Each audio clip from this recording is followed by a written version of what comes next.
ওং নমো ভগবতে জ্ঞানেশ্বর দেবায় নমঃ। আজকের আলোচনা ত্যাগ, বৈরাগ্য ও ঈশ্বর লাভ। ভগবান শ্রীকৃষ্ণ উদ্ধবকে জানালেন, ভক্তিযোগ লাভ করার উপায় হল সাধুসঙ্গ করা, কারণ সাধুসঙ্গকারীদের পরম আশ্রয় হলাম আমি। এই ভক্তিযোগ ও সাধুসঙ্গ ব্যতীত সংসারবদ্ধ জীবের মুক্তির উপায় নাই। আমি সাধু মহাত্মাগণের প্রিয়তম আত্মা। আমি অনন্য শ্রদ্ধা ও অনন্য ভক্তির দ্বারা সহজে ধরা পড়ি। আমাকে প্রাপ্তির এই একমাত্র সহজ উপায়। আমার সকল ভক্ত আকাঙ্ক্ষা করলেই স্বর্গ, মুক্তি বা মোক্ষ, আমার পরম ধাম এবং অন্যান্য যে কোনো বস্তু লাভ করতে পারে। কিন্তু আমার অনন্য প্রেমী ও ধৈর্যবান সাধু ভক্তগণ স্বতঃপ্রবৃত্ত হয়ে কোনো বস্তু আকাঙ্ক্ষা করে না। যদি আমি নিজে থেকে কিছু দিতে প্রয়াসীও হই এবং দানও করি, তাহলেও অন্য বস্তু তো দূরের কথা, কৈবল্য মোক্ষ পর্যন্ত তারা গ্রহণ করতে ইচ্ছুক হয় না। শ্রীগুরু জ্ঞানেশ্বর দেব ভক্তদের সেই কথাটি বারে বারে স্মরণ করান। গুরুকে কিছু চাইতে হয় না, ভক্তের যা প্রয়োজন চাইবার আগেই গুরু তা দিয়ে থাকেন। আসলে কি চাইতে হয় ভক্ত তা জানেন না, তাই প্রকৃত ভক্ত গুরুর কাছে কিছুই চান না। ধর্ম, অর্থ, কাম, মোক্ষ, এই চার পুরুষার্থ গুরু ভক্তিতেই লাভ করা যায়। ভক্ত তাও চান না। তাহলে ভক্ত কি চান? প্রকৃত ভক্ত চান পঞ্চম পুরুষার্থ, তা হলো আত্মজ্ঞান অর্থাৎ ব্রহ্মজ্ঞান। তা ব্রহ্মজ্ঞানী গুরুর কাছেই মেলে। এজন্য প্রয়োজন কেবল তার শ্রীচরণ স্মরণ, শ্রীচরণ মনন আর শ্রীচরণ ভজন। গুরু অবতার পরমাচার্য শ্রী শ্রী জ্ঞানেশ্বরদেব জ্ঞানী ভক্তের কাছে ব্রহ্মস্বরূপ, যোগী ভক্তের কাছে পরমাত্মা, ভক্তি আশ্রিত ভক্তের কাছে তিনি কেবল ভগবান, আর বিষয়ান্ধ অহংকারী মানুষের কাছে তিনি সামান্য দেহধারী মানুষ মাত্র। আসলে যার যেমন ভাব, যার যেমন আধার, তিনি সেই প্রকারেই তাকে লাভ করে থাকেন। শ্রী সুখদেব রাজা পরীক্ষিতকে জানালেন, শ্রী ভগবান মানুষের মঙ্গলের জন্য অব্যয়, অপ্রমেয়, নির্গুণ, আবার সকল গুণের নিয়ন্তা রূপে জগতে আবির্ভূত হয়ে থাকেন। তার সঙ্গে যে কোনো প্রকারে যুক্ত হলে মুক্তি লাভ হবে। তা সে কাম, ক্রোধ, ভয়, স্নেহ, আত্মীয়তা বা সৌহার্দ্য পথে যে কোনো উপায়ে তার সঙ্গে যুক্ত হলেই হয়ে গেল। ভগবানের সঙ্গে সংযোগ তো হয়ে যাচ্ছে, ফলে বৃত্তিগুলো ভগবদ্মুখী হয়ে যাবে এবং তখনই সে ভগবানের সঙ্গে একাত্মতা লাভ করবে। শ্রীগুরু বলছেন, তোমাদের সবই আছে, তা জানতে পারো না। সংসার করেও ভগবানকে লাভ করা যায়, আবার সংসার না করেও ভগবানকে লাভ করা যায়। সংসারের মধ্যে থেকে পঞ্চভাবের দ্বারা শান্ত, দাস্য, সখ্য, বাৎসল্য ও মধুরভাবে ঈশ্বরকে লাভ করা যায়। আবার জ্ঞান, ভক্তি ও সেবা ভাবেও তাকে পাওয়া যায়। ঈশ্বর আনন্দ লাভ করতে হলে ত্যাগের মধ্য দিয়ে লাভ করতে হয়। যেখানে ভোগ আছে সেখানে ত্যাগ নাই। তাই পরমানন্দ পেতে গেলে মায়ার এই কণা আনন্দ, রূপ গুণের ক্ষণিকের আনন্দ ছেড়ে আসতে হবে। অনাসক্ত হতে হবে, নিষ্কাম কর্ম করতে হবে। ত্যাগ বৈরাগ্যের মধ্য দিয়ে তাকে ঈশ্বরকে পাওয়া যাবে। পরব্রহ্ম শ্রীগুরু জ্ঞানেশ্বর দেবের কাছে কত সন্তান সন্ততি যে বাবা মায়ের নিষেধ অগ্রাহ্য করে ছুটে যেতেন, তার ইয়ত্তা নাই। কত ভক্তিমতী ভক্ত মেয়ে যে তাদের স্বামীর আদেশ লঙ্ঘন করে শ্রীগুরুর টানে প্রতিদিন তার অমৃত বাণী শুনতে যেতেন, তা সংখ্যাতীত। আর সংসার জ্বালায় দগ্ধ কত তাপিত মানুষ যে শান্তি সুধার লোভে তার কাছে আসতেন, তার শেষ নাই। তবে শ্রীগুরুর ত্যাগ, বৈরাগ্য ও সাধন শক্তি দেখে জ্ঞান ভক্তি লাভের জন্য নিষ্কাম সেবায় ব্রতী হয়ে তপশ্চর্যার মাধ্যমে ভগবদ লাভে ইচ্ছুক ভক্তের সংখ্যা নগণ্য বললেই চলে। আর ভগবান শ্রীকৃষ্ণ সখা অর্জুনকে এই কথাটি জানালেন। সংসার মায়ায় আসক্ত অসংখ্য মানুষের মধ্যে কিছু মাত্র অধ্যাত্ম পথে আসবেন। তাদের মধ্যে কিছু মাত্র এই পথকে ধরে থাকবেন, আর যারা ধরে থাকলেন তাদের মধ্যে নামে মাত্র সংখ্যায় অতি অল্পজন পরব্রহ্মকে লাভ করবেন।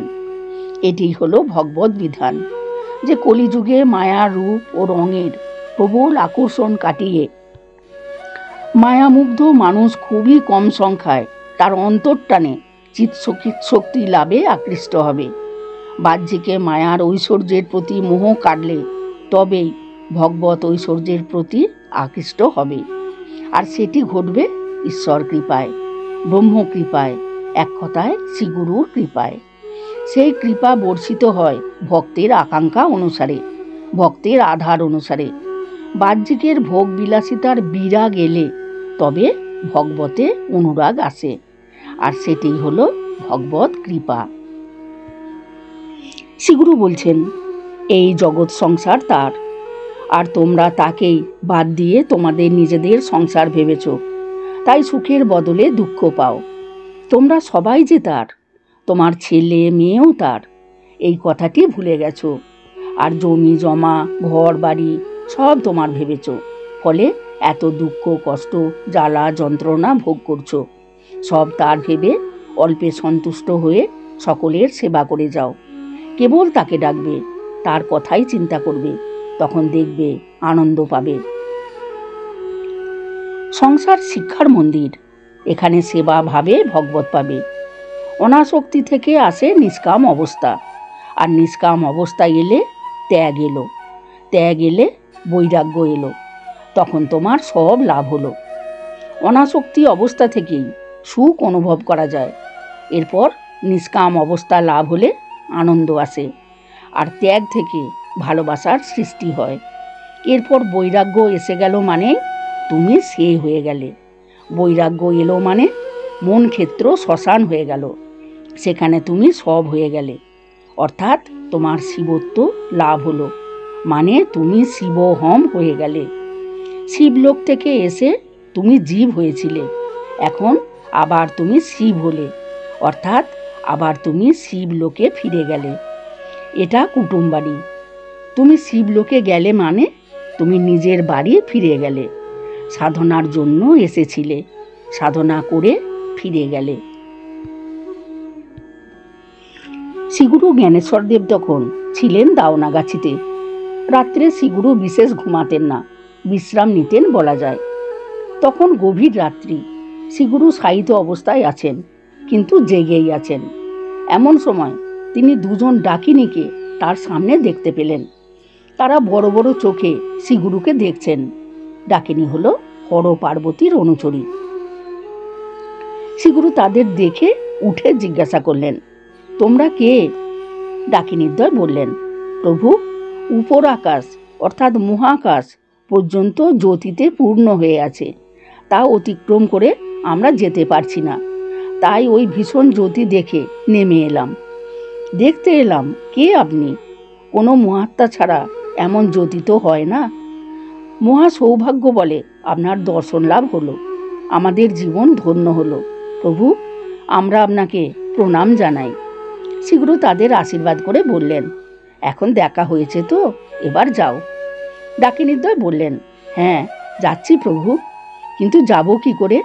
অত জ্যোতি আর কে এক মহাশক্তি আপনাকে রক্ষা করছেন, আমাদিকে এই পথ অতিক্রম করে যেতেই দিচ্ছেন না। শ্রীগুরু বললেন, ও কালভৈরব, ঠিক আছে, ও তোমাদের যেতে অনুমতি দেবে। এই বলে শ্রীগুরু কালভৈরবকে এদের ছেড়ে দিতে নির্দেশ দিলেন, এবং শ্রীগুরু তখনই তার জ্যোতি সম্বরণ করে বললেন, এবার যাও। ডাকিনীদ্বয় তৎক্ষণাৎ অন্তর্হিত হয়ে গেলেন। পরদিন শ্রীগুরু ভক্তদের এই ঘটনাটি জানালেন এবং বললেন, ওদের মুক্তির সময় হয়েছিল, তাই ওদের প্রার্থনায় সন্তুষ্ট হয়ে ওদের মুক্তির ব্যবস্থা করে দিলাম।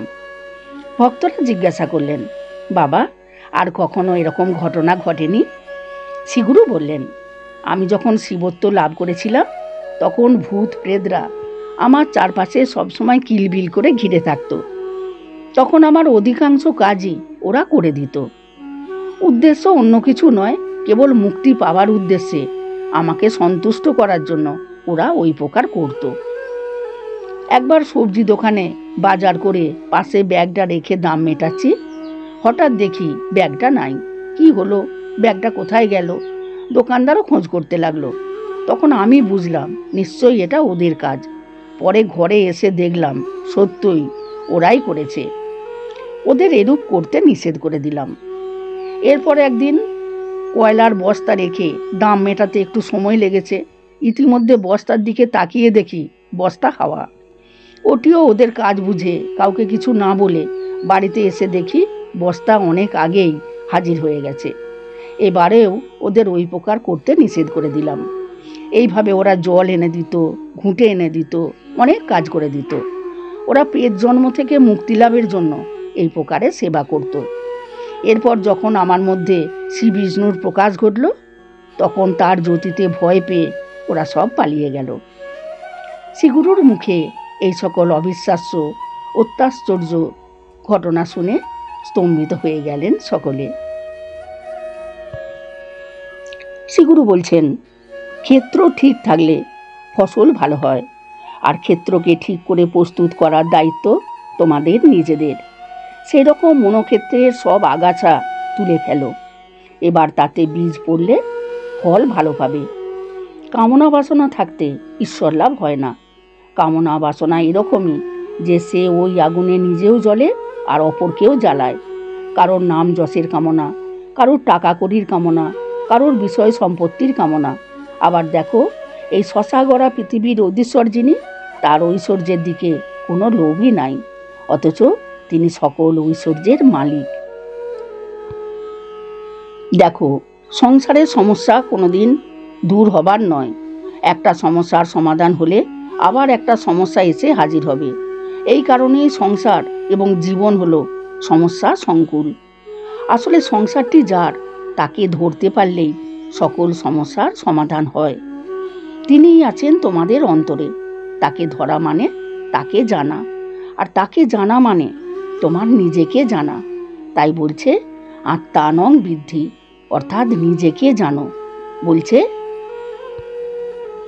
কা তব কান্তা কস্তে পুত্র সংসার অয়ম অতীব বিচিত্র কস্যতং ক কুতো আয়াত তত্ত্বং চিন্তয় তদিদং ভ্রাত।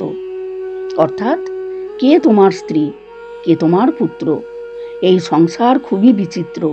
তুমি কার, তুমি কে, এবং কোথা হতেই বা তুমি এসেছ, এই তত্ত্ব চিন্তা করো। প্রকৃতপক্ষে তোমাকে কেউ ভালোবাসে না।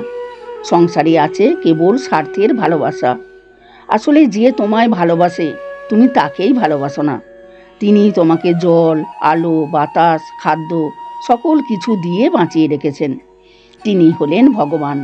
তিনি তোমার মধ্যেই আছেন, অথচ তাকেই তুমি জানো না। তাকে পেলেই সব পাওয়া হয়। তাকে পেলেই সকল সমস্যা থেকে মুক্ত হবে। তখন চরম আনন্দ, পরম শান্তি লাভ করবে। বাস্তব সুখে দুঃখ মেশানো আছে, তাই তোমরা বাস্তব সুখ চেও না। অতীন্দ্রিয় সুখ প্রার্থনা করো। বাহ্যিকের আনন্দ নয়, ঈশ্বরানন্দ, ব্রহ্মানন্দ কামনা করো। আত্মান্বেষণ করো, তাহলেই পরম শান্তি লাভ করবে। তাই সর্বদা তারই জপ ধ্যানে মনকে বেঁধে রাখো।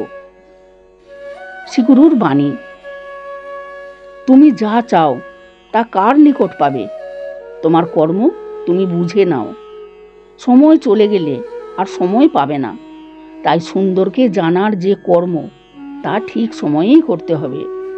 দিনের আলো থাকতে থাকতে তোমার কর্ম সেরে নাও, কারণ সন্ধ্যা তোমার জন্য অপেক্ষা করবে না। সন্ধ্যা হলো বার্ধক্য বা মৃত্যুকাল। শ্রীগুরুর বাণী, তোমাকে কিছু করতে হবে না। গুরুকে ঈশ্বর ভেবে পূজা করে যেতে হয়। তাকে ভালোবাসতে হয়। মনে মনে তার শ্রীচরণে ফুল দিয়ে সদাই পূজা করতে হয়। অজপা সব সময় করে যাবে। দেখো, গুরু সর্বদর্শী ও সর্বব্যাপ্ত। তিনি তোমার মধ্যেও আছেন। তাকে কিছু চাইতে নাই। তোমার যা দরকার তিনি তা জানেন। প্রয়োজনে তিনি তোমাকে দিয়ে করিয়ে নেবেন। আজকের আলোচিত অংশটি শ্রী শ্রী ঠাকুরের লীলাকথা বালী পর্বের চতুর্থ খণ্ড এবং জীবনের সমাধান সূত্র চতুর্থ খণ্ড, এই দুটি পুস্তক থেকে আলোচনা করা হলো। ওম জয় গুরু। ওম।